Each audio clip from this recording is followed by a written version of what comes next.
अभी तक आपने सुना सलोनी बेटा, अमन को नेहा का नंबर लिखा दो।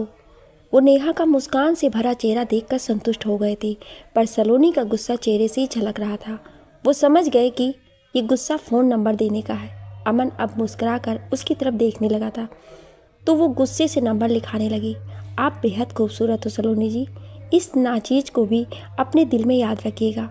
हौले से उससे बोलकर वो पलट गया था, पर सलोनी गुस्से से बड़बड़ाते हुए अंदर चली आई थी। अब आगे अपने घर आकर अमन सलोनी की यादों में खो सा गया था। वो मोबाइल पकड़े बार बार उसे ही देख रहा था। सलोनी की गहरी काली आंखें उसके दिल का चैन लूट चुकी थी। वो अपना दिल पूरी तरह हार चुका था। अपने कॉलेज लाइफ में लड़की से दूर रहने वाले अमन को आज तक कोई भी लड़की ढंग की नहीं मिली थी, पर आज सलोनी को देखते ही उसे पहली नज़र में प्यार हो गया था। उसने नेहा के नंबर पर सब फोटो भेज दिया था। शाम में राघव ऑफिस से घर आया था। वो कपड़े बदलकर चाय पीने लाउंज में आ गया था। सुनीता जी और अमन तो पहले से ही उसका इंतज़ार कर रहे थे। उसके आते ही अमन अपना फ़ोन लेकर राघव के पास बैठ गया था। उसने नेहा की सारी तस्वीरें उसे दिन में ही भेज दी थी, पर अब फिर से दिखा रहा था। भाभी बहुत सुंदर है भैया, वो आपके साथ बहुत जचेंगी। अब जल्दी घर आने की आदत डाल लीजिए भैया, इतनी लेट से घर आओगे तो भाभी बेलन से पीटेंगी। तू मेरे साथ रहेगा ना छोटे, अपनी भाभी के बेलन से बचाने के लिए, राघव हंसते हुए बोला था। बेटा तुझे नेहा पसंद तो है ना, कहीं तू बाद में ये ना कहे कि मुझे वो पसंद नहीं है तो फिर मैं। माँ आप ये सब क्यों बोल रही हैं, मैंने तो पहले ही सारी बात आप पर छोड़ रखी थी, वो सर खुजाते हुए बोला था। पर सुनीता जी की आंखों में अनजाने से सवाल भरे, जिसे देखकर वो हंसते हुए बोला, माँ मुझे नेहा बहुत पसंद है, आपकी पसंद मेरी पसंद है, वैसे भी मुझसे ज़्यादा तो वो आपके साथ रहेगी, इसलिए आपको वो ज़्यादा पसंद आनी चाहिए। अब तो आप संतुष्ट हैं ना। हाँ बेटा, अब मैं तेरी तरफ से निश्चिंत हो गई हूँ, अब जल्दी ही मैं तेरी शादी का दिन निकलवा लेती हूँ, वो मुस्कुरा दी थी। हाँ भैया ये तो बिल्कुल सही है, हम दोनों तो शाम से लेकर सुबह तक बाहर रहेंगे, पर माँ और भाभी 24 घंटे साथ रहेंगी। इन दोनों में सब कुछ ज़्यादा पसंद आनी चाहिए। अमन भी बोलता हुआ हंस पड़ा था। तुम दोनों हमेशा मेरी टांग खींचते रहते हो। सुनीता जी अपने दोनों बेटों का सर सहलाकर उठ गई थी। तुम लोग बस कुछ दिन रुक जाओ, जब मेरी बहू आएगी ना तब मैं तुम दोनों को देख लूँगी। मैं अपनी बहू को बेटी की तरह रखूँगी और उसके साथ मिलकर तुम दोनों की टांग खींचा करूँगी। उसके आने के बाद मैं तुम दोनों के इंतज़ार में अकेली बोर नहीं होंगी। अब तुम दोनों बातें करो, मैं खाना बना लेती हूँ। और वो किचन की तरफ चल दी। राघव और अमन हंसने लगे थे।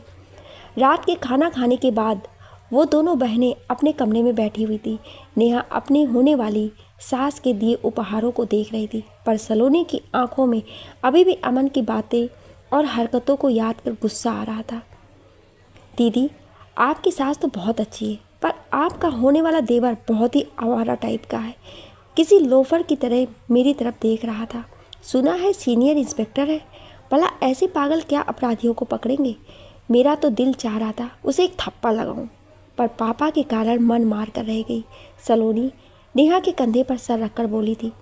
अब ऐसा भी नहीं है सलोनी, अमन तो मुझे बहुत अच्छे लगे, हर बात में हंसने वाला, बिल्कुल अपना सा। अगर मेरा कोई भाई होता तो बिल्कुल अमन की तरह होता, वो हसरत से बोली थी। अपने ऊपर बड़ा भाई नहीं होने का दुख उसे हमेशा रहता था। वैसे तुम हो ही इतनी सुंदर कि कोई भी तेरे पीछे पागल हो सकता है। दीदी भला ये क्या बात हुई, आप अभी से उसकी साइड लेने लगे। उसकी तो मैं जान ले लूँगी, उसने मेरी दीदी को मुझसे छीना है। वो नाराज़ होकर बोलती तकिया फेंक कर नेहा को मारने लगी थी। नेहा भी दूसरे तकिए से उसे मारने लगी थी। दोनों एक दूसरे को तकिए से मार मार कर खेल में लग गई थी। निर्मल जी बरामदे में बैठे हुए थे। वो अपनी दोनों बेटियों की खिलखिला कर सुनकर बेहद खुश थे। मेरी नेहा को इतना अच्छा ससुराल मिल रहा है, मैं बहुत खुश और पूरी तरह संतुष्ट हूँ। नेहा की माँ, आज आप जिंदा होती तो खुद से अपनी बेटी की विदाई की तैयारी करती, पर मुझे पता है आप जहाँ हैं वहीं से नेहा को आशीर्वाद दे रही हैं। वो आपके आशीर्वाद से हमेशा खुशहाल और सुखी रहेगी। पूरी निश्चिंत होकर वो लेट गए थे। दिन बीतने लगा था। सुनीता जी ने पंडित जी से शादी का दिन तय कर निर्मल जी से बात कर ली थी। उन्हें भी कोई आपत्ति नहीं थी, इसलिए दोनों परिवार में धीरे धीरे शादी की तैयारियां शुरू हो गई थी। अमन से नेहा की रोज बात होने लगी थी।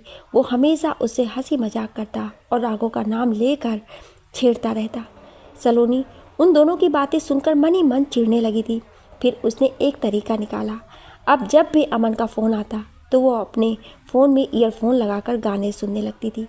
नेहा को उसकी इस बचकानी हरकत पर हंसी भी आ जाती, पर वो उसे कुछ नहीं कहती थी। एक दिन राघव अमन से नेहा का नंबर मांगने लगा था। उसने पहले तो राघव को बहुत तंग किया, फिर नंबर दे दिया था। अब राघव नेहा को फ़ोन लगाकर बात करने लगा था। पहले तो वो बहुत झिझकती रही, फिर शर्माती हुई बात करने लगी थी। राघव नेहा से मिलना चाहता था। उसने नेहा से कहा तो उसने ये कहकर हाथ खड़ा कर दिया कि ये बात आप तय कीजिए, मैं अपने पापा से अपने मिलने की बात नहीं पूछ सकती। अच्छा ठीक है, मैं ही कुछ रास्ता निकालता हूँ, वो मायूस होकर बोला और नेहा से उसकी पसंद वगैरह पूछने लगा था। फिर राघव ने अमन से मदद मांगी थी। वो तुरंत तैयार हो गया था। आखिर उसे भी सलोनी को देखना था। हाँ भैया, अभी चलते हैं। राघव को हंसी आ गई थी। तो पहले कुछ प्लान तो बना, फिर हम लोग संडे को जाएंगे। वैसे आज तुझे अपने थाने नहीं जाना, एक बार घड़ी तो देख।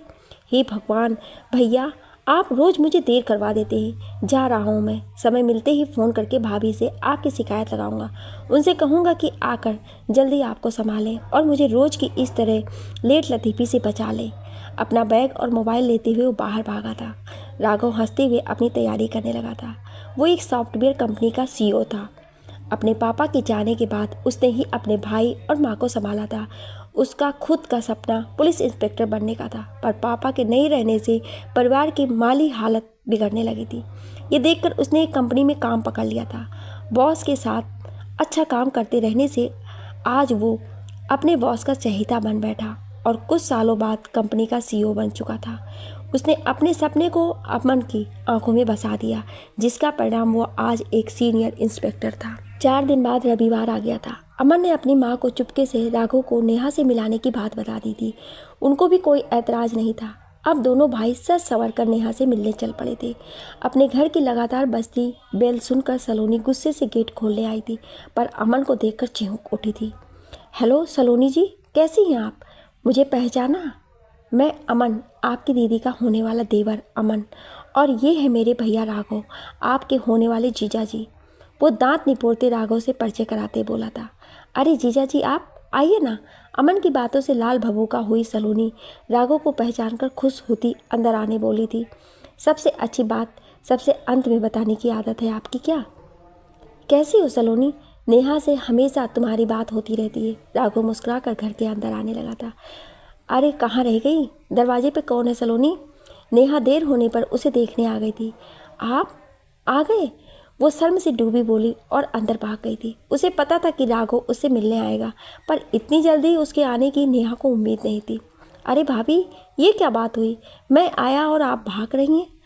अमन माथे पर हाथ रखते हुए अंदर आया था। राघव मुस्कुराता सोफे पर बैठकर चारों तरफ देखने लगा था। नेहा को पहली बार अपने सामने देखकर उसे बेहद खुशी हुई थी। वैसे सलोनी जी, चाचा जी कहाँ हैं? मुझे उनसे बात करनी है।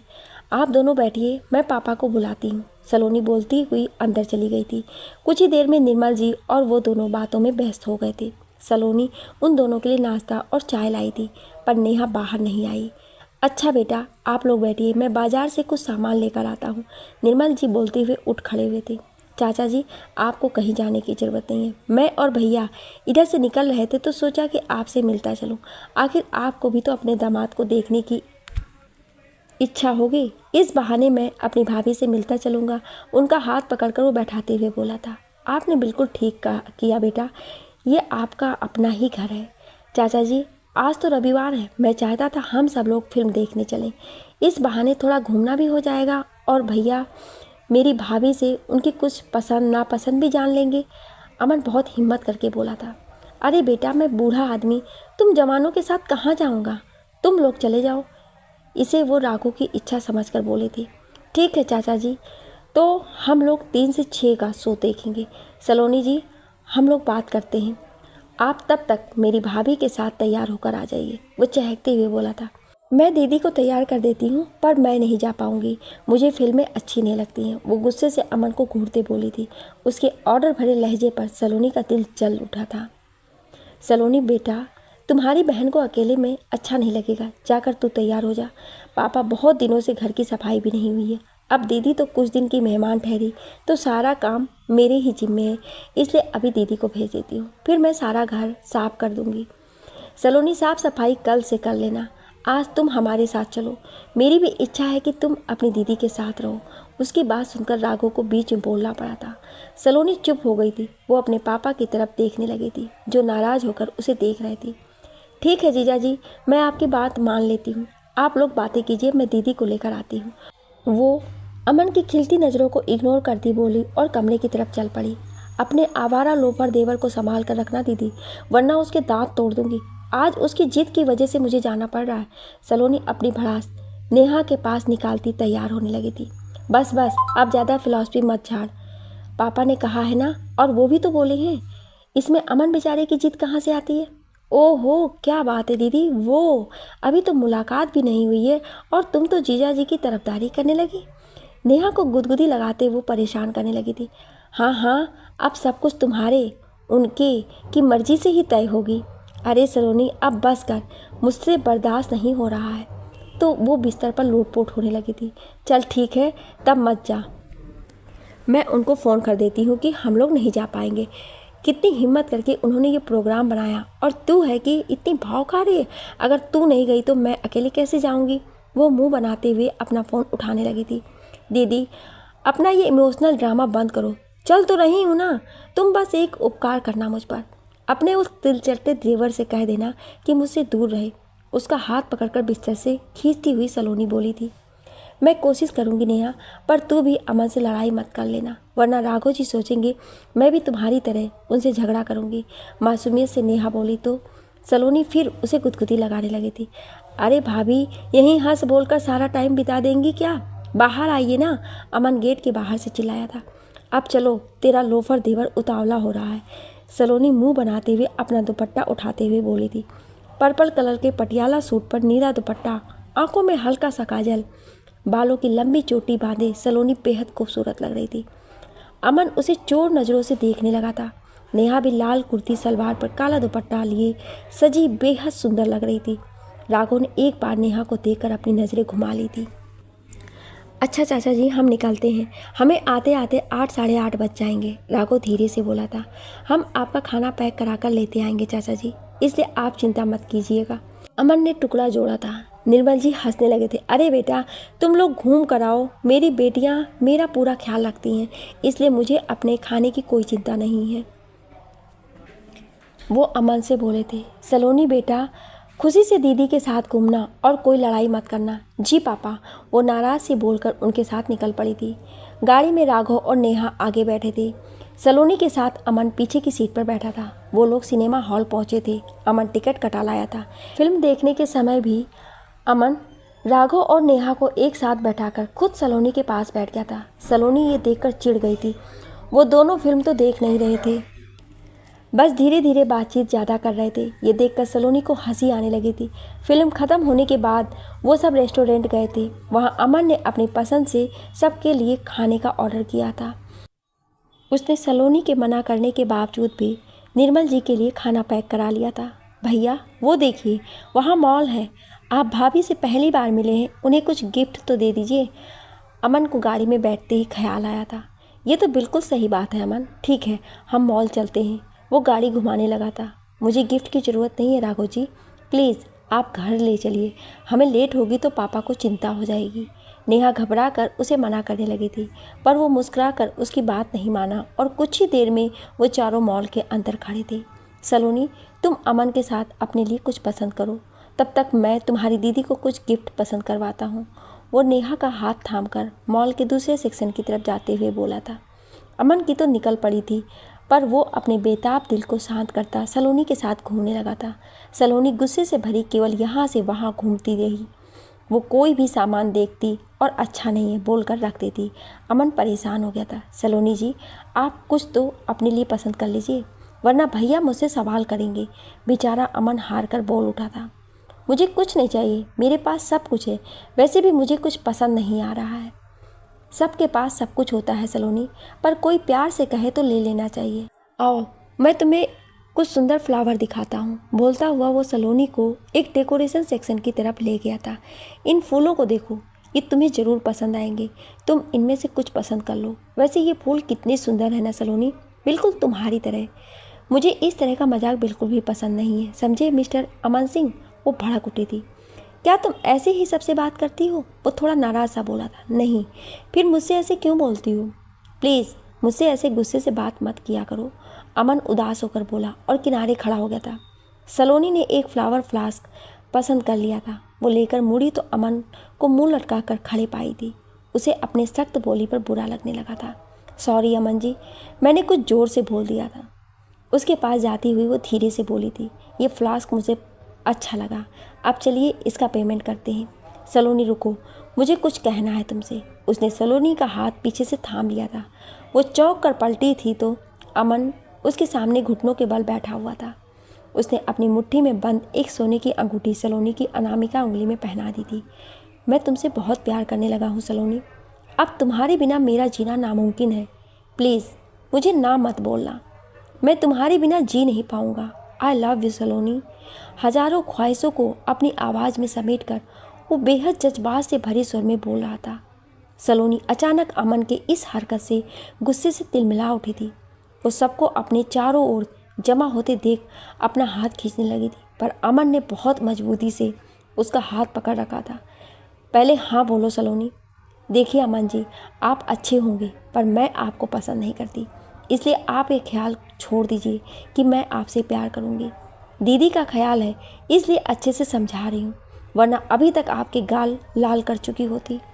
अपना हाथ झटके से खींचती हुई वो उंगली से अंगूठी निकालने लगी थी, पर अंगूठी उसकी उंगली में फंस गई थी। देखा सलोनी, ये अंगूठी भी हमारे मिलन की गवाह है। ये तुमको मुझसे दूर नहीं जाने देगी।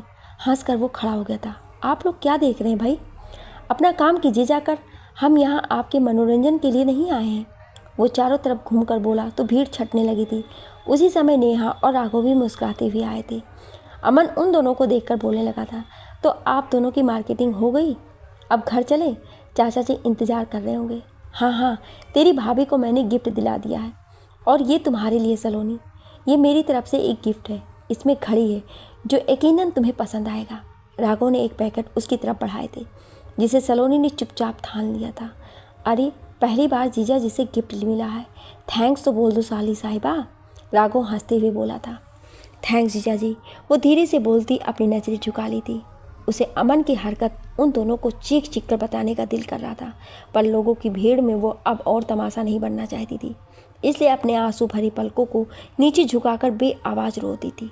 अपने हाथ में पकड़ा फ्लास्क भी उसने स्टैंड पर वापस रख दिया था। राघव ने चाबी अमन की तरफ बढ़ा दिया था। अमन अब तुम ड्राइव करो, मैं तुम्हारी भाभी से पीछे बैठकर बात करूँगा। जी भैया, ये तो आपका हक बनता है। वो हंसते हुए उससे चाबी लेने लगा था। अब गाड़ी में अमन और सलोनी आगे बैठे थे और राघव और नेहा पीछे बैठे थे। पूरे रास्ते वो दोनों चुप थे, पर पीछे राघव और नेहा की धीमी धीमी हंसी और बातचीत चलती रही थी। सलोनी अपनी उंगली से अंगूठी निकालने की कोशिश में लगी थी, पर ना जाने वो कैसे फंस कर रह गया था। अमन ये देखकर चुपके से मुस्कुराता ड्राइव करता रहा था। नेहा का घर आ गया था। वो दोनों उनके साथ अंदर आए थे। निर्मल जी से कुछ बातचीत कर फिर राघव और अमन अपने घर चले गए थे। दूसरे दिन सलोनी जब कॉलेज के लिए निकलने लगी तो उसके हाथों में सोने की कीमती अंगूठी देखकर नेहा पूछ बैठी थी, तेरे पास इतना महंगा अंगूठी कहाँ से आया सलोनी? ये तुझे किसने दिया है? पर वो चुप रही थी। बोल ना सलोनी, कहाँ से आया ये? तू तो अपनी दीदी से कोई बात नहीं छुपाती, फिर आज बोल क्यों नहीं रही है? दीदी, ये तुम्हारे लोफर देवर ने पहनाया है। मैं तुम्हारे उस लफंगे देवर की वजह से बदनाम हो गई। सारे शहर के लोगों ने उसे अंगूठी पहनाते देख लिया है। फिर वो रोते हुए कल की सारी घटना बताने लगी थी। मैं उसकी वजह से ही तुम लोगों के साथ नहीं जाना चाहती थी। वो मुझे कभी अच्छा नहीं लगता था और कल उसने मुझे बदनाम करके रख दिया। अरे पागल लड़की, ये तो बहुत अच्छी बात है। अमन तुमसे शादी करना चाहता है तो ज़रा सोच तो, हम दोनों बहनें एक साथ एक घर में रहेंगे और पापा को भी तेरे लिए लड़का ढूंढने में मेहनत नहीं करनी पड़ेगी। नेहा बेहद खुश होकर हंसती हुई बोली थी। नहीं दीदी, मैं उससे शादी नहीं करूँगी। वो मुझे बहुत बुरा लगता है। उसको देखते ही मेरा पारा हाई होने लगता है। मेरा दिल करता है कि उसका सर तोड़ दूँ। तुम ये अंगूठी निकाल दो ना, कल रात से ये निकल ही नहीं रही है। वो रोते हुए बोल रही थी। ये क्या बात हुई सलोनी? अमन सीनियर इंस्पेक्टर है, देखने में बेहद स्मार्ट और हैंडसम है। सबके साथ प्यार से बात करता है, यानी स्वभाव का बेहद अच्छा है। उसका घर भी छोटा सा है। उसकी माँ के रूप में तुम्हें माँ भी मिल जाएगी। और सबसे बड़ी बात सलोनी कि तुम दोनों की शादी होने से हम दोनों बहनें कभी बिछड़ेंगी भी नहीं। अपने ही शहर में एक घर में रहेंगे। हमारा जब मन होगा अपने पापा के पास आ सकते हैं। नेहा उसे प्यार से समझाते हुए बोली थी। तुम कितनी भी खूबियाँ गिनाओ दीदी, वो लोफर मुझे फूटी आँख नहीं पाता है। अपने तिलचट्टे देवर से कह देना कि मुझसे शादी के सपने ना देखे। गुस्से से बोलकर वो कॉलेज के लिए निकल गई थी। नेहा सोच में पड़कर सारी बात राघव को बता दी थी। उसे तो कुछ पता ही नहीं था, पर राघव को अपने भाई और सलोनी की जोड़ी बहुत पसंद आई थी। ये तो बहुत अच्छी बात है नेहा, मुझे तो ये रिश्ता बहुत पसंद है। मेरी माँ को भी सलोनी बहुत पसंद है। वो हमेशा उसके बारे में बात करती रहती हैं। तुम्हारे साथ सलोनी भी हमारे घर की बहू बने, ये बहुत ही खुशी की बात होगी। पर तुम इन दोनों की लव स्टोरी अभी चलने दो। अमन जब तक सलोनी को मना कर शादी के लिए तैयार करता है, तब तक तुम मुझ पर ध्यान दो। हमारी शादी के कुछ दिन बाद हम उन दोनों की भी शादी करा देंगे। धत, आप बहुत बेशर्म हो गए राघव जी। उनकी बातों में हमारी बात कहाँ से आ गई? वो शर्मा गई थी। अरे बात तो हमारी ही है नेहा, बीच में तो वो दोनों आ रहे हैं। इसलिए मैं चाहता हूँ अभी उन दोनों को भूलकर तुम सिर्फ मुझे सोचा करो। वो हंसकर उसे छेड़ने लगा था। फिर इसमें बेशर्मी कैसी? हमारी शादी जल्द ही होने वाली है, फिर हमारा प्यार शुरू होगा, फिर बच्चे होंगे। बस बस हो गया, अब मैं फ़ोन रखती हूँ, मुझे बहुत काम करने हैं। बोलती हुई वो फ़ोन काट दी थी। चलो, अमन को सलोनी पसंद आ गई। अब अपनी शादी से निपट लूँ, फिर इन दोनों को देखता हूँ। राघव मुस्कुराता हुआ अपनी फाइल पर झुक गया था। शादी की तैयारियों के बीच एक दिन अमन नेहा से मिलने चला आया था। निर्मल जी बैंक के काम से निकल रहे थे। वो नेहा को अमन की खातिरदारी करने और अमन से उनके आने तक रुकने बोलकर चले गए थे। नेहा ने उसे चाय नाश्ता कराया था। भाभी, एक बार सलोनी को बुलाइए ना, मुझे उससे बात करनी है। मैं मानता हूँ कि उस दिन मैंने जल्दबाजी में उसे बीच मॉल में अंगूठी पहना बैठा, पर भाभी आप तो जानती हैं ना कि मैं उससे बेइंतहा मोहब्बत करता हूँ। मुझे उससे बात करके अपने प्यार का एहसास दिलाना है। अमन जी, वो तो बहुत गुस्से में है, फिर भी आपकी खातिर मैं एक बार कोशिश करती हूँ। वो हौले से मुस्कुराकर उसके कमरे में गई थी। सलोनी, उठकर बाहर चलो, अमन आया है, वो तुझसे मिलना चाहते हैं। देखो दीदी, वो तुम्हारा देवर है, तुम जाकर उससे बात करो। मेरा तुम्हारे लोफर देवर से कोई रिश्ता नहीं है, इसलिए प्लीज़ मुझे परेशान मत करो, मैं बाहर नहीं आऊँगी। वो गुस्से से बोलकर अपना मुंह ढककर सो गई थी। कुछ देर पहले ही वो कितनी खुशी से अपने पापा के साथ शादी के खर्च की लिस्ट बना रही थी, पर अमन को देखते ही वो अपने कमरे में बंद हो गई थी। नेहा मायूस होकर बाहर आई थी।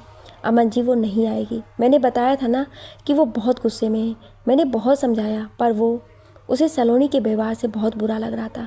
उस रात के दूसरे दिन ही अमन ने नेहा को अपनी सारी हरकत बता दी थी और अपनी बेइंतहा चाहत के बारे में भी बता दिया था। कोई बात नहीं भाभी, आप शर्मिंदा मत होइए। अब मैं चलता हूँ, अब आपसे शादी में मिलूँगा। वो फीकी हंसी के साथ उठ खड़ा हुआ था। नेहा उसके साथ बाहर तक आई थी। भाभी, मुझे सलोनी का नंबर दे दीजिए, मैं बात करके उसे मना लूँगा। वो मुझसे नाराज़ है, पर बहुत जल्दी मेरी चाहत को पहचान लेगी। नेहा अमन की फरमाइश पर कुछ देर सोच में पड़ गई थी, फिर बोली, अमन जी, अगर उसे पता चला कि मैंने आपको उसका नंबर दिया है तो मुझसे भी नाराज़ हो जाएगी। इस बात की टेंशन आप मत लीजिए भाभी, मैं भैया का नाम बोल दूंगा। आपकी इस नक्सड़ी बहन को बहुत जल्द अपना ना बनाया तो अपने देवर का नाम बदल दीजिएगा। वो हंसकर बोला था। थोड़ी मुश्किल होगी देवर जी, वो बहुत जिद्दी है, एक बार जो ठान लेती है वही करती है। वो पहले दिन से आपको लोफर समझ बैठी है, इसलिए आपसे और ज़्यादा गुस्से में रहती है। फिर आपने बहुत जल्दी से उसे अंगूठी पहनाकर थोड़ी गलती कर दी। वो हौले से बोली थी। आप अपने भैया को या मुझे ही अपनी पसंद बता सकते थे, जिससे आपका काम बन जाता, पर अब तो वो नाराज़ है। आपने मुझे पहचाना नहीं भाभी, इसीलिए ऐसा कह रही हैं। मैं मानता हूँ कि मुझे वाकई में गलती हुई है, पर मैं भी क्या करता भाभी। आपकी बहन इतनी खूबसूरत है कि मैं पहली नज़र में ही उस पर मर मिटा था। अब गलती तो कर चुका हूँ, पर इसे मैं ही ठीक ही करूँगा। उसके दिल की सारी गलतफहमी दूर करके उसे अपने प्यार का एहसास कराकर ही मानूंगा। वो हंसकर बोला था। नेहा उसे बहुत गौर से देख रही थी। वो इंस्पेक्टर की यूनिफॉर्म में बेहद हैंडसम लग रहा था। भगवान आपकी सारी बात सच करे अमन जी, अपनी जिद्दी बहन के लिए मुझे आप बेहद पसंद है। मैं ईश्वर से आप दोनों के मिलने की दुआ करूंगी। अभी तो आप नंबर लिख लीजिए। वो हंसकर उसे नंबर लिखाने लगी थी। भाभी, आप तो मेरे घर आ ही रही हैं। मुझे और मेरी जिद को भी जल्द ही पहचान जाइएगा। आपकी बहन जिद्दी है तो मैं उससे 4 गुना ज़्यादा जिद्दी हूँ। मैं इंस्पेक्टर हूँ भाभी। मेरा रोज़ एक से एक जिद्दी और अड़ियल लोगों से पाला पड़ता है। मैं जिस चीज़ के पीछे पड़ जाऊँ उसे पाकर ही रहता हूँ। फिर आपकी बहन क्या चीज़ है? आपकी कम अक्ल बहन ने मेरे बारे में जो गलत धारणा बना ली है उसे जल्दी ही मैं तोड़ दूँगा। सलोनी को अपने प्यार में इतना डुबा दूंगा कि वो खुद मुझसे शादी करने के लिए खुद ही मान जाएगी। अब आप अंदर जाइए, मैं चलता हूँ। चाचा जी को बोल दीजिएगा मुझे देर हो रही थी, उनसे फिर कभी आकर मिल लूँगा। वो मुस्कुराकर बोला और हाथ हिलाता हुआ अपनी गाड़ी में जा बैठा था। नेहा उदास होकर अंदर आ गई थी। अमन अपने थाने आकर कुछ ज़रूर फाइल चेक करने के लिए बाद सलोनी के नंबर पर हाय लिखकर सेंड कर दिया था, पर वो कोई रिप्लाई नहीं दी थी। अमन उस दिन के लिए उसे खूब सारी सॉरी वाले इमोजी भेजकर माफ़ी मांगने लगा था, पर वो गुस्से में अपना डाटा ही ऑफ कर ली थी। बेटा अमन, जिसे तुमने पसंद किया है वो तीखी लाल मिर्च है। तुम्हारे इन छोटे छोटे कारनामों से वो शांत नहीं होने वाली है। अब तुझे कुछ बड़ा सोचना होगा, मन में सोचता हुआ वो मुस्कुराने लगा था। दूसरे दिन सलोनी कॉलेज गई थी। कॉलेज में फाइनल एग्ज़ाम होने वाले थे तो उसे कुछ पेपर्स तैयार करवाने थे। वो वापसी में अपनी उंगली में अटकी अमन का पहनाया अंगूठी ज्वेलर्स की दुकान में जाकर कटवा ली थी। आपकी आस की भी ऐसे ही काट कर फेंक दूंगी अमन सिंह। आप मुझे बिल्कुल अच्छे नहीं लगते। दीदी और जीजा जी का ख्याल है, वरना आपसे बात भी ना करूं मैं। प्यार तो बहुत दूर की बात है। ऑटो में बैठी वो सोचती हुई घर आई थी। नेहा किचन में खाना बना रही थी। सलोनी आ गई तू? कपड़े बदल ले, पापा को मैंने खाना खिला दिया है, अब हम दोनों एक साथ ही खा लेते हैं। वो प्यार से पास आती हुई बोली थी। ठीक है दीदी, तुम खाना निकालो, मैं तुरंत आती हूँ। अच्छा दीदी रुको, तुम्हारे लिए कुछ है मेरे पास। अपने बैग से वो पाउच में रखी कटी अंगूठी उसे निकाल कर थमा दी। ये अपने पास रख लो, जब तुम्हारा लोफर देवर मिले तो उसे दे देना। और हाँ दीदी, जब भी उससे बात हो तो बोल देना कि वो मुझे सॉरी वाले इमोजी भेजकर कुछ नहीं होने वाला है। मैं उसे इतनी बड़ी गलती के लिए कभी माफ़ नहीं करने वाली। बोलकर वो बाथरूम की तरफ फ्रेश होने चल दी थी। अपनी ना समझी और गुस्से में तू बहुत बड़ी गलती कर रही है सलोनी। अमन जी तुमसे बहुत प्यार करते हैं, वो तुझे बहुत खुश रखेंगे, पर अभी तू ये समझना नहीं चाह रही है। ना जाने अमन जैसे इंसान को तुम जैसी जिद्दी से प्यार क्यों हो गया। नेहा बहुत दुखी होकर सोचती हुई कटी अंगूठी गोदरेज में रखने लगी थी। राघव और नेहा की शादी की तय तारीख आ गई थी। आज शाम में राघव और नेहा की शादी होने वाली थी। निर्मल जी ने शादी की सारी व्यवस्था होटल में रख ली थी। वो लोग सुबह ही होटल पहुंच चुके थे। निर्मल जी अपने कुछ रिश्तेदारों और जान पहचान के लोगों के साथ शादी के सारे इंतजाम देख रहे थे। सुबह से सलोनी भी तैयारियों के बीच बेहद व्यस्त थी। उसे अपने खाने तक का होश नहीं था। नेहा अपनी छोटी बहन को इतना परेशान देखकर उसे अपने पास बुला ली थी। सलोनी, तुमने खाना खाया है? बस दीदी, आपके सामानों की कुछ पैकिंग और रस्मों के सामान रखने बाकी हैं, फिर खा लूँगी। बिल्कुल नहीं, तू अभी खाएगी, वो भी अपनी दीदी के हाथों से। वो एक लड़की को खाना लाने बोली और सलोनी को अपने पास बैठा ली थी। फिर कुछ देर बाद नेहा उसे अपने हाथों से खाना खिला रही थी। दीदी, आज आप मुझे छोड़कर चली जाएंगी। मैं और पापा बिल्कुल अकेले हो जाएंगे। मैं आपके बिना घर में अकेली क्या करूँगी? वो खाते खाते उदासी से बोली थी। अरे मेरी प्यारी बहना, तू चिंता मत कर, तुझे बहुत जल्दी मेरे ससुराल ही आना है, मेरी छोटी देवरानी बनकर। फिर हम दोनों एक साथ रहेंगे। वो हंसकर उससे बोली थी। देखो दीदी, आज मेरा मूड खराब मत करो, वरना मैं घर चली जाऊंगी। एक तो तुम्हारे लोफर देवर ने सुबह से मैसेज कर करके माथा खराब किया है, और अब तुम मुझे पगला रही हो। वो तुनक कर बोली थी। ठीक है, अब कुछ नहीं कहूँगी तुझे। अब जो भी करना होगा मेरा देवर खुद ही कर लेगा। वो जोर से हंसती हुई बोली थी। अब तू पेट भर कर खा ले, तभी तो काम कर सकेगी। सलोनी का मुंह बन गया था। वो कुछ सोचते हुए खाने लगी थी। शाम में नेहा को ब्यूटिशियन ने आकर तैयार किया था। 2 घंटे के मेकअप के बाद उसका सुंदर रूप निखर उठा था। लाल लहंगे और मैचिंग ज्वेलरी में सजी वो बेहद खूबसूरत लग रही थी। सलोनी खुद भी सज धज कर तैयार हो गई थी। वो नेहा को देखने आई तो खुशी से उसके गले से लिपट गई थी। दीदी, तुम बहुत सुंदर लग रही हो, भगवान तुम्हें हर बुरी नज़र से बचाए। सलोनी हंसकर बोली तो नेहा भी हंसती थी। कुछ देर बाद बारात के आने का शोर मचने लगा था। सलोनी दौड़कर भागी गई थी। वो अपने पापा के साथ राघव की आरती उतार कर होटल के अंदर ले आई थी। अब सब लोग हॉल के अंदर आ बैठे थे। मैरून शेरवानी पहने राघव भी दूल्हा बनकर खूब जच रहा था। अमन उसे बाहों में थामे स्टेज पर ले गया था। सलोनी भी नेहा को लेकर स्टेज की ओर बढ़ रही थी। उसे आता देख राघव उठकर खड़ा हो गया था। सलोनी ब्लू लहंगे में खूबसूरती की सारी हदें तोड़ रही थी। उसकी गोरी रंगत ब्लू कलर में खिलकर उसे सबसे अलग बना रही थी। अमन तो सलोनी को देखकर अपनी पलकें भी झपकाना भूल गया था। वो खुद भी ब्लैक सूट में बहुत ही स्मार्ट और डैशिंग लग रहा था। अब वरमाला की रस्म शुरू हो चुकी थी। राघव नेहा को अपनी नज़रों में बसाते हुए माला पहनाने लगा था। वो शर्माती अपनी माला थामे खड़ी थी। अब नेहा की बारी थी। वो जब माला पहनाने लगी तो अमन ने राघव को ऊपर उठा दिया था। ये चीटिंग है जीजा जी, अगर ऐसी बात थी तो हमें पहले बता देते। हम भी आपको दीदी को इतनी आसानी से माला नहीं पहनाने देते। सलोनी नाराज़ होकर राघव से बोलने लगी थी। सारी बातें बताने की नहीं होती है सलोनी जी, कुछ बातों के लिए इशारा ही काफ़ी होता है। अमन हंसते हुए अपने दिल की बात बोला और अमन को नीचे उतार दिया। लीजिए भाभी, आपके दूल्हे राजा आपके सामने हैं। अब आप बेहिचक इन्हें बरमाला पहना सकती हैं। सलोनी उसकी बातों का मतलब समझकर गुस्से से भर उठी, पर नेहा मुस्कुराती राघव को माला पहनाने लगी थी। इसके बाद शादी की विधियां शुरू हो गई थी। सलोनी मेहमानों को देखने स्टेज से नीचे उतर गई थी। सलोनी, सलोनी रुको तो। अमन भी उसके पीछे भागता आ रहा था, पर वो उसकी आवाज़ अनसुनी कर जाने लगी थी। तुम इतनी कठोर क्यों हो सलोनी? क्या तुम्हें मेरे प्यार की दीवानगी बिल्कुल समझ नहीं आती? वो मन में सोचते हुए जल्दी से उसके साथ चलता बोला। अरे आज तो मैं तुम्हारा मेहमान हूँ, तो मेरा ख्याल रखना तुम्हारा काम है। हाँ तो अब बोलिए मेहमान जी, क्या काम है मुझसे? वो कमर पर हाथ रखे खड़ी हो गई और गुस्से से उसे घूरते हुए बोली। अमन को उसके हर अंदाज से प्यार होने लगा था। वो अपनी आंखें उसके चेहरे पर जमाए बोला, तुम बेहद खूबसूरत लग रही हो सलोनी। मेरा दिल करता है कि भैया भाभी के साथ इसी मंडप पर तुमसे शादी कर लूँ। मेहमान हो तो मेहमानों जैसी बातें कीजिए, दुश्मन के जैसे नहीं, वरना गार्ड से कहकर इस होटल से उठवाकर बाहर फेंक दूंगी। वो गुस्से से लाल होते हुए बोली और वहाँ से चली गई थी। फिर शादी होने तक दोनों में इसी तरह तकरार होती रही थी। मेहमानों के साथ बैठी सुनीता जी की नज़रें उन दोनों के झगड़े पर गई थी। उनको सारा माजरा समझ में आने लगा था। अमन का घर में भी खोया खोया रहना, किसी भी बात को घुमा फिरा कर सलोनी तक ले जाना, अभी भी सलोनी को देखकर उसके होठों पर प्यार भरी मुस्कान खिल उठना, ये सब उनकी नज़रों से गुजर रहा था।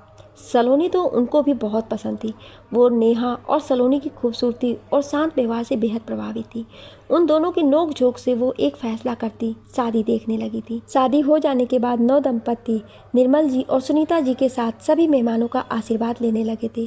कुछ रस्मों के बाद विदाई की घड़ी आ गई थी। नेहा सलोनी के गले लगकर खूब रो रही थी। पापा को देखते ही वो बिलख पड़ी। बचपन में माँ की असाध्य रोग की वजह से मृत्यु होने के बाद उन्होंने खुद ही अपनी दोनों बेटियों को माँ बाप का प्यार दिया था। आज अपने घर और पापा को छोड़कर विदा होने और पराये होने का एहसास नेहा को संभलने नहीं दे रहा था। पापा, अपना ध्यान रखिएगा। आपके पास सलोनी तो रहेगी, पर आप मुझे भूलिएगा मत। आपके घर से जा रही हूँ तो मुझे पराया मत समझिएगा। आपको जब भी मेरी ज़रूरत पड़े मुझे कॉल कीजिएगा। वो रोती हुई बोलने लगी थी। नेहा बेटा, तुम मेरी अपनी हो और हमेशा रहोगी। ये परायेपन की बातें करके मेरा दिल मत दुखाओ। तुम अपना ख्याल रखना और ससुराल में अपने आचरण से सबका दिल जीत लेना। राघव जी बहुत अच्छे इंसान हैं, तुम्हें बहुत खुश रखेंगे। और सुनीता बहन जी को अपनी माँ समझना। अमन तो तुम्हारा देवर कम भाई ज़्यादा है। तू हमेशा खुश रहना मेरी बच्ची। अब अपने घर जा। अपने गले से उसे लिपटाए हुए खूब समझाते रहे थे। फिर वो सलोनी से लिपट गई थी। सलोनी, पापा का ख्याल रखना। पापा को ब्लड प्रेशर की दवाइयाँ समय पर देना और अपना भी ख्याल रखना। कॉलेज जाने से पहले खाना खा लेना और घर अच्छे से बंद करके जाया करना। हर रविवार को मुझसे मिलने आया करना। जोर जोर से रोती नेहा सलोनी से लिपट गई थी। वो भी हिचक हिचक कर रोने लगी थी। सुनीता जी से उन दोनों का इस तरह रोना देखा नहीं गया था। वो सबको हटाकर वहाँ आई थी। तुम दोनों क्यों रो रही हो? बहू, तुम कौन सा बहुत दूर जा रही हो? 5 किलोमीटर का तो रास्ता है। जब मन करे अपने पापा और सलोनी से मिलने चली आया करना। सलोनी बेटा, अब तू भी रोना बंद कर और अपनी दीदी को खुशी खुशी विदा कर। वो मुस्कुरा कर बोली तो सलोनी अपनी आंखें पोंछने लगी थी। अमन शादी का सामान सब गाड़ी में रखवा रहा था। वहाँ आकर उन दोनों को रोता देखकर खुद भी बहुत भावुक हो गया था। अब उसे सलोनी के पास जाने का कोई बहाना नहीं मिलने वाला था। इसी तरह अपने साथ सबकी दुआएं लेकर नेहा अपने ससुराल विदा हो गई थी। फिर सारे लोग भी बारी बारी विदा होने लगे थे। सबके जाने के बाद निर्मल जी और सलोनी भी घर आ गए थे। सलोनी अपने कमरे में अकेली बैठी खूब रोने लगी थी। उसे नेहा की बेहद याद आ रही थी। मत रो बेटा, बेटियां तो ऐसे ही अपने बाबुल का आंगन छोड़कर दूसरे के घर चली जाती हैं। अभी नेहा गई है, कुछ दिनों बाद तू भी चली जाएगी। ये तो जमाने के दस्तूर हैं सलोनी, जिसे हर पिता को निभाना होता है। उसके रोने की आवाज़ पर निर्मल जी अपने कमरे से दौड़ आए थे। नहीं पापा, मैं आपको छोड़कर कहीं नहीं जाऊंगी। मुझे शादी नहीं करनी है, मैं हमेशा आपके साथ रहूंगी, रोते रोते वो बोली थी। निर्मल जी मुस्कुरा पड़े थे।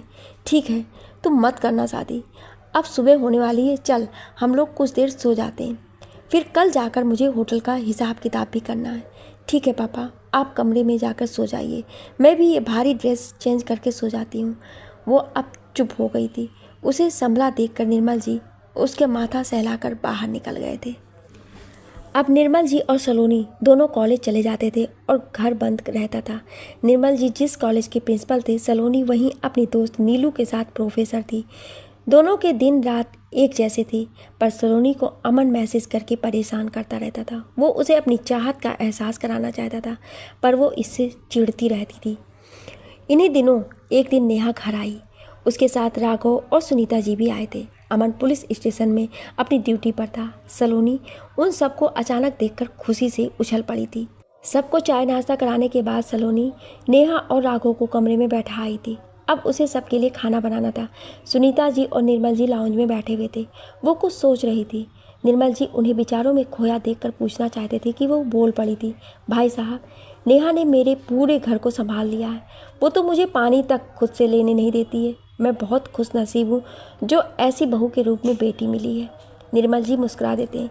ये तो मेरी खुशकिस्मती है बहन जी, जो मैं अपनी बिन माँ की पली बच्चियों को ऐसा संस्कार दे पाया। भाई साहब, मैं ना आपसे एक बात कहना चाहती हूँ।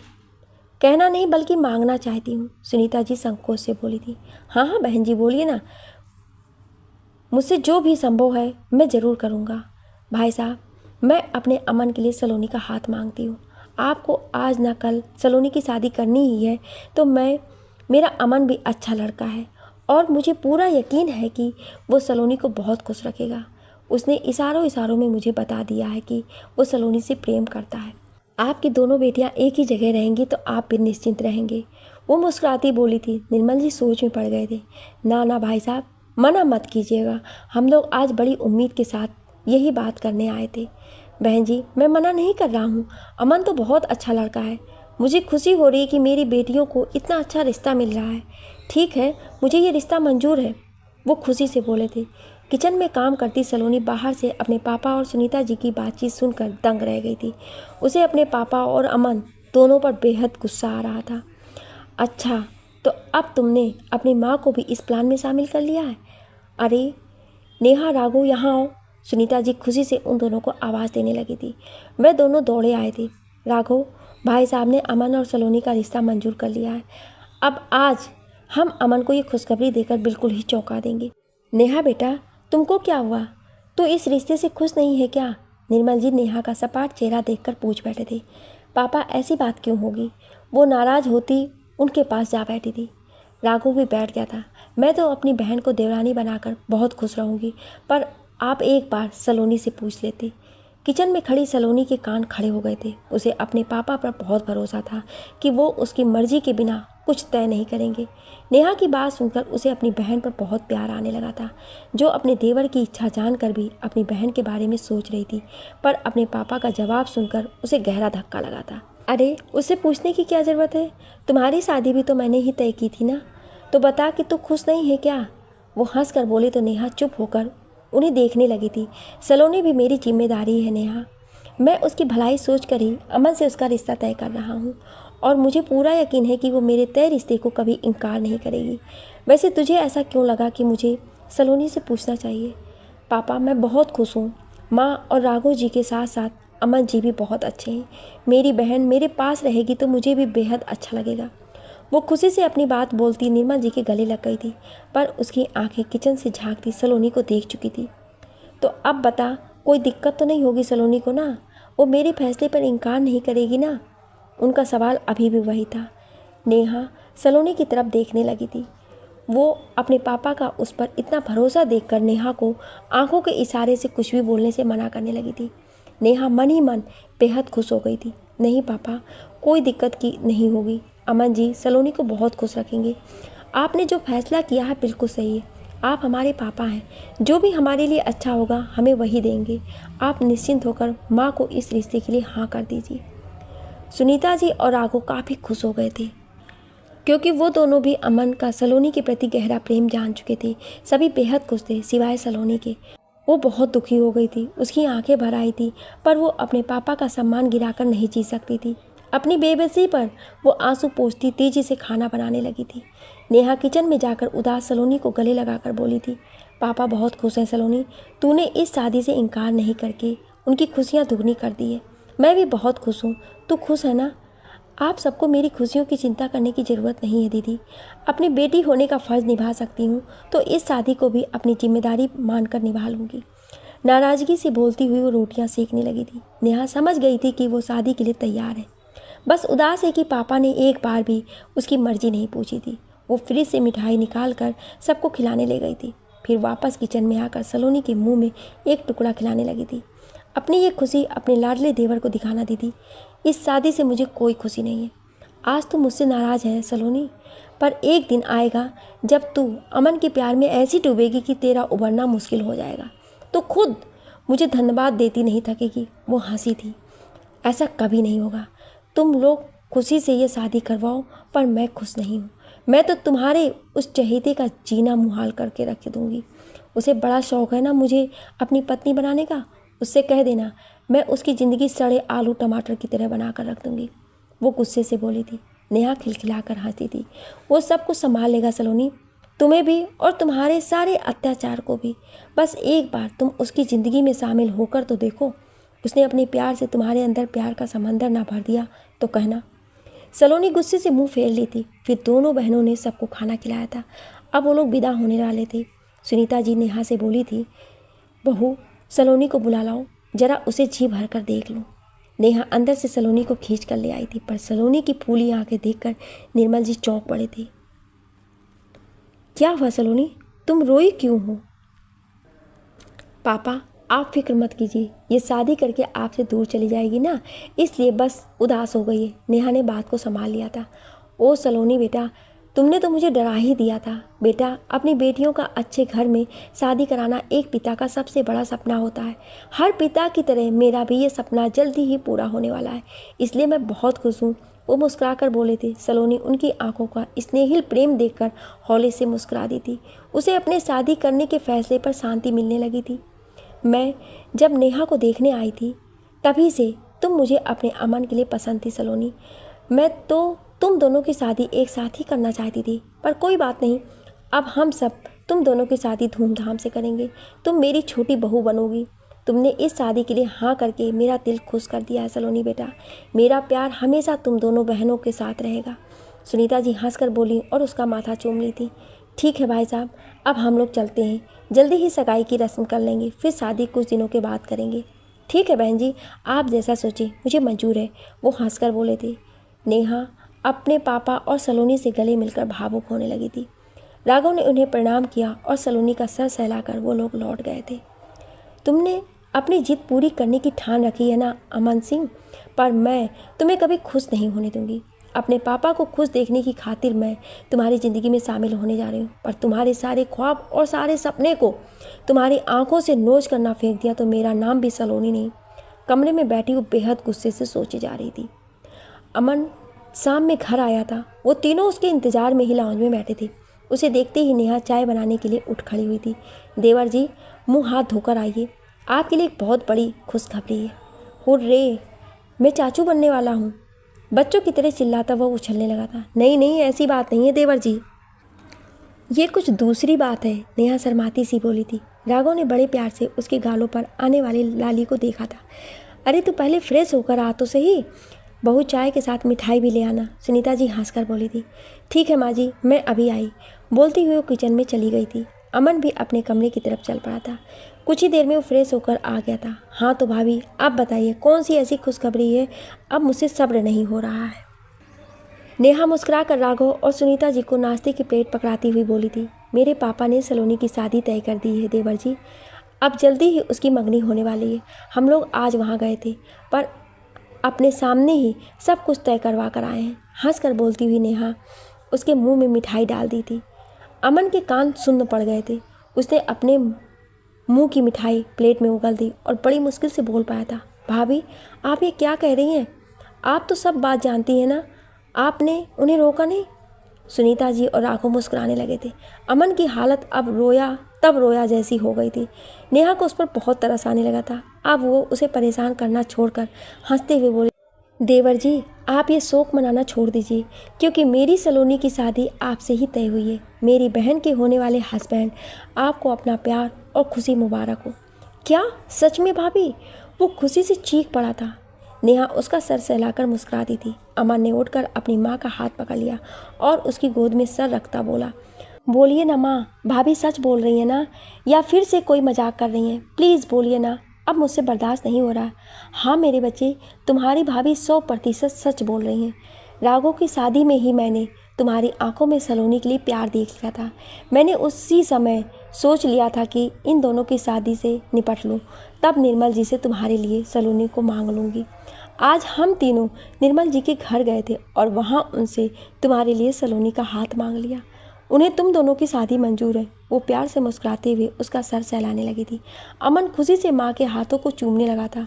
वो सब उसकी बेताबी देखकर हंस पड़े थे। चल भाई, अब तेरी भी नैया पार लगने वाली है, फिर तो हम सब भी चैन से रहेंगे। राघव मुस्कुराकर बोलते हुए उसे मिठाई खिलाने लगा था। अमन हंसकर उसके गले से लिपट गया था। रात में सब खाना खाकर सोने गए थे। अमन को खुशी से नींद नहीं आ रही थी। उसे अभी भी यकीन नहीं हो रहा था कि सलोनी ने उसे शादी के लिए हाँ कर दी है। वो सलोनी से बात करने के लिए बेचैन हो उठा और उसे फ़ोन लगाने लगा, पर वो बार बार उसका फ़ोन काट रही थी। अमन इसे सलोनी की शर्म समझकर लगातार कॉल करने लगा था। सलोनी ने तंग आकर कॉल रिसीव कर ली थी, पर उसके शब्द थे या आग के गोले जिसने अमन के कान के साथ दिल को भी जलाकर रख दिया था। कर ली ना आपने अपने मन की इच्छा पूरी। अपने घर वालों के द्वारा मुझे मजबूर करके शादी करने का अच्छा तरीका सोचा है आपने, पर आप मेरी एक बात हमेशा याद रखिएगा, मैं आपसे प्यार नहीं करती। ये ज़बरदस्ती की शादी आपको बहुत भारी पड़ेगी मिस्टर अमन सिंह। अपनी ज़िंदगी को तबाह करने के लिए दिल से तैयार रहिएगा। गुस्से से बोलती हुई वो फ़ोन काट दी थी। चलो गुस्से में ही सही, पर शादी के लिए तुम तैयार तो हो ही चुकी हो। वो फ़ोन में उसकी तस्वीर देखते हुए मुस्कुरा उठा था। मैं अपने बेइंतहा प्यार से तुम्हारा दिल जीत लूँगा सलोनी, और फिर तुम भी मेरे प्यार में पड़कर अपना सारा गुस्सा भूल जाओगे। दूसरे दिन अमन सुबह सुबह ही सलोनी के घर पर जा धमका था। अभी निर्मल जी मॉर्निंग वॉक करने गए थे। वो बेल बजाने लगा था। घर के अंदर से सलोनी आई और गेट खोलकर उसे देखते ही बंद करने लगी थी, पर अमन ने जल्दी से दरवाजे को पकड़ लिया था।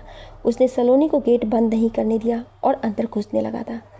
पापा घर में नहीं है, आप बाद में आइएगा, वो निरूठेपन से बोल पड़ी थी। मैं तुमसे मिलने आया हूँ सलोनी, चाचा जी से तो मैं कभी भी मिल सकता हूँ। दरवाज़ा धकेलते हुए वो बोला और अंदर आ गया था। सलोनी मुंह बनाकर वहीं खड़ी रही थी। वो बेमुरब्बत लड़की अपने इस होने वाले शौहर से कुछ चाय पानी ही तो पूछ लो। मैं बेचारा सुबह सुबह भूखा प्यासा तुमसे मिलने आया और तुम हो कि मुझसे एक गिलास पानी भी नहीं पूछ रही हो। अमन मुस्कुराता लाउंज के सोफे पर जाकर बैठ गया और उससे चिल्ला कर बोलने लगा था। वो गुस्से से गेट के पास से अंदर आई थी और उसे घूर कर वो किचन से पानी का जग लाकर जोर से उसके सामने टेबल पर पटकती बोली थी, मेरे घर में दूध नहीं है जो आपका चाय से स्वागत करूं। पानी है पी लीजिए, और चाय अपने घर में अपनी प्यारी भाभी के हाथों से जाकर पी लीजिएगा। अमन खिलखिलाकर हंस पड़ा था। सलोनी की बड़ी बड़ी आंखें गुस्से से फैलकर बेहद खूबसूरत हो गई थी, जिस पर अमन की निगाह थमकर रह गई थी। तुम्हारे हाथों से तो मैं जहर भी खुशी खुशी पी लूँगा सलोनी। बिना दूध की चाय पीना कौन सी बड़ी बात है। तुम मेरे लिए काली चाय बना दो। नहीं, मेरे पास इतना टाइम नहीं है, मुझे कॉलेज जाने की तैयारी करनी है। अब आप यहाँ से जाइए। अपनी नज़रें फेर कर सलोनी दरवाजे की ओर इशारा करने लगी थी। आखिर तुम मुझसे इतना चिढ़ती क्यों हो सलोनी? मुझ में ऐसी क्या खराबी देखी है तुमने जो मुझसे शादी करने से खुश नहीं हो? क्या तुम किसी और को पसंद करती हो? यदि ऐसा है तो साफ साफ बोलो, मैं कभी तुम्हारे रास्ते कभी नहीं आऊँगा। अमन उठकर उसका हाथ अपनी तरफ खींचते हुए बोला था। सलोनी सीधे उसके सीने से आ टकराई थी। कोई कमी या खराबी नहीं है आप में, और ना ही मैं किसी को पसंद करती हूँ, पर आप में मुझे अपना जीवन साथी नहीं दिखता है। पापा का मान रखने के लिए मैं आपसे शादी तो कर लूँगी, पर आप मुझसे कोई उम्मीद मत रखिएगा। मैं आपको कभी कोई खुशी नहीं दूँगी, उल्टे आपकी ज़िंदगी जहर। यदि ऐसी बात है तो सलोनी, तो जैसी तुम्हारी पसंद है मुझे बताओ, मैं खुद को तुम्हारी पसंद में ढाल लूँगा, पर मुझसे दूर जाने की बात मत करो। मैं तुमसे बहुत प्यार करता हूँ और अब तुम्हारे बिना नहीं जी सकता। सलोनी के मुंह पर हाथ रखकर उसने आगे बोलने से रोक दिया था। उसी समय दरवाजे पर दस्तक होने लगी थी। सलोनी घबराकर उसे धकेल दी थी। लगता है पापा आ गए हैं, आप यहीं बैठिए। अमन से बोलती हुई वो तेजी से जाकर गेट खोलने लगी थी। निर्मल जी लाउंज में आए तो अमन को देखकर खुशी से भर उठे। अमन ने उन्हें प्रणाम किया था। अरे बेटा, तुम कब आए? वो हंसकर बोल पड़े थे। अभी अभी आया हूँ चाचा जी, इधर से गुजर रहा था तो सोचा आपसे मिलता चलूँ। हाँ बेटा, कभी कभी इस बूढ़े की भी खबर जान लेगा करो। मेरी एक बेटी को तो तुम लोग ले गए, अब कुछ दिनों बाद दूसरी बेटी को भी ले जाओगे। मैं तो बिल्कुल अकेला रह जाऊँगा। निर्मल जी थोड़ा मुस्कुराकर बोले थे। सलोनी वहाँ से निकलकर किचन में चली गई थी। उसने चाय और बिस्किट लाकर उनके सामने रख दिया था। अरे चाचा जी, आप तो अभी भी इतने जवान हैं कि अच्छे अच्छों की पटकनी दे सकते हैं। अमन मुस्कुराते हुए सलोनी पर एक नज़र डालकर अपनी चाय उठा चुका था, मानो उसे जता रहा हो कि तुम्हारे झूठ को भी मैं पहले से जानता था। वो गुस्से से तन तनाकर चली गई थी। अमन हंसते हुए निर्मल जी से बोला, अंकल जी, आज के बाद आप अकेले रहने की बात भूल ही जाइए। मैंने सोच लिया है कि मैं सलोनी से शादी के बाद आपके यहाँ ही घर जमाई बनकर रहूँगा। उसके चेहरे का आत्मविश्वास देखकर निर्मल जी चौंक पड़े थे। किचन में नाश्ता तैयार करती सलोनी भी उसकी बात से आश्चर्य में पड़ चुकी थी। अरे नहीं बेटा, ये तुम क्या कह रहे हो? समाज के लोग क्या कहेंगे? हमारी प्रथा है लड़की विदा होकर ससुराल जाती है और वहाँ से। चाचा जी, हमारे समाज के सारे नियम और प्रथा हमारे बनाए हुए हैं और इसे हम ही बदल सकते हैं। अपनी माँ को मैं समझा लूँगा, आप चिंता मत कीजिए। मैं हमेशा यहीं आपके घर में आपका बेटा बनकर रहूँगा। वो मुस्कुरा कर बोला तो निर्मल जी फीकी सी हंसी हंसकर रह गए थे। सलोनी और अमन शादी के बाद यहाँ रहते तो उन्हें बेहद खुशी होती, उनका अकेलापन भी ख़त्म हो जाता। पर अमन की बातें बहुत बड़े बदलाव के बारे में थी, जिसके लिए उन्हें सुनीता जी और अपने बड़े जमाई की भी राय जाननी थी। सलोनी अमन की बातों में खोकर गुमसुम हो चुकी थी। उसे भी शादी के बाद अपने पापा को अकेला छोड़कर जाने का दिल नहीं करता था। वो अमन की इस बात से कुछ खुश हो गई थी। उसने उन दोनों को नाश्ता कराया था। कुछ देर बाद अमन निर्मल जी से विदा लेकर चला गया था। बहुत ही भला लड़का है और अपने काम के प्रति बेहद ईमानदार भी है। इसकी ईमानदारी की खबरें अक्सर अखबारों में आती रहती हैं। उसके जाने के बाद निर्मल जी सलोनी से बोल रहे थे, तुम इस शादी से खुश तो हो ना बेटा? हाँ पापा, मैं बहुत खुश हूँ। अब चलिए आप जाकर जल्दी से तैयार हो जाइए, वरना हम कॉलेज के लिए लेट हो जाएंगे। वो हौले से मुस्कुराकर बोली और अपना नाश्ता करने लगी थी। निर्मल जी उठ खड़े हुए थे। वो तो अमन के साथ ही नाश्ता कर चुके थे, इसलिए अब उन्हें बस तैयार होना था। वो सलोनी के माथे पर हाथ फेर कर बोले, तू बहुत खुशकिस्मत है सलोनी, जो तुझे इतने उच्च विचारों वाला जीवन साथी मिल रहा है। अमन तुझे बहुत खुश रखेगा। सलोनी सर झुकाए नाश्ता करती सोच में डूबी गई थी। आज अमन की बातों से उसके दिल में बनी नफरत की दीवार में एक हल्की सी दरार पड़ गई थी। क्या आप इस कहानी का अगला भाग सुनना चाहते हैं? तो कमेंट में यस या नो जरूर लिखिएगा। Thank you.